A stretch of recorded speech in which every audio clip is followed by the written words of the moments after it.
Magandang hapon mga katropa, dito na naman ako mga katropa, nagtitinda sa ginagawa kong mga electric fan. Ito mga katropa, bali apat na pero sa itong mga katropa, tatlong stand fan. Yan mga katropa, tatlong stand fan. Ito mga katropa, stand fan. Yan, isa, dalawa, tatlo, mga katropa, isang ceiling fan, isang turbo na disc fan at saka isang ordinary na disc fan mga katropa. Bali yung bago ko palang gawa dito mga katropa, itong dalawa, itong disc fan at saka yung kulay pula mga katropa.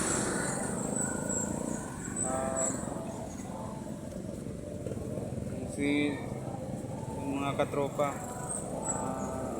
tinda ako dahil sayang naman yung oras mga katropa kung nasa bahay ka lang.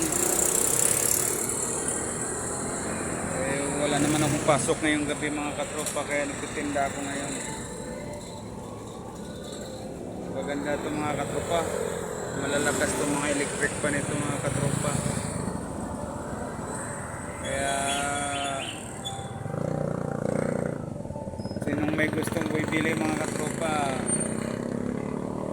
PPM lang kayo sa sa Facebook ko, Ray Coquilia mga katropa. Mamura lang ito mga katropa. Ito 800, ito 550, ito kahit 550, ito 550 din yan, ito 550, ito mga katropa 550 din ito. So, kahit mga 700 din ito mga katropa. Mahal ito mga katropa dahil matagal na sa akin ito. Electric pa na ito. Saka magandang klase mga katropa yan.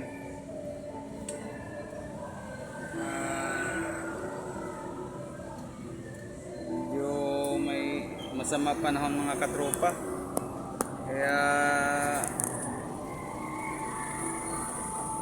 hindi tayo makapagtinda ng maayos ngayon dahil minsan makulimlim. Kaya titiyempo tayo kung magandang panahon mga katropa. Sino palang gustong magpagawa mga katropa ng electric fan, gagawin natin.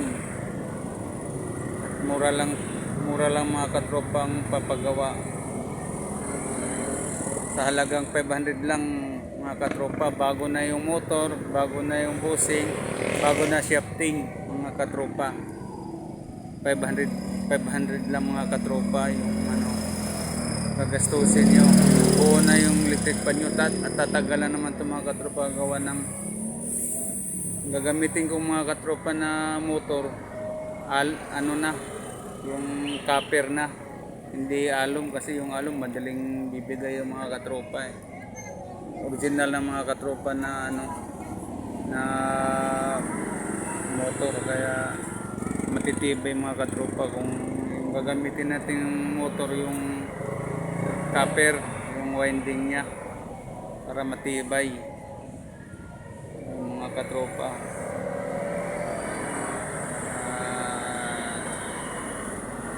Hanggang dito na lang mga katropa yung video ko. Sana nagustuhan nyo yung video ko at ingat tayo mga katropa sa lahat ng ginagawa natin at lahat ng lakad natin mga katropa. Lagi tayo magpapasalamat sa Diyos na binibigyan pa rin tayo ng magandang buhay araw-araw mga katropa. Bibiyaya na natin mga katropa, mabibigyan tayo ng magandang kalusugan mga katropa. Kahit na kunting pera lang tayo, makakain lang tayo mga katropa, please, maganda naman ang kalusugan. Yun lang mga katropa. Hanggang dito na lang ang video ko mga katropa. Bye bye.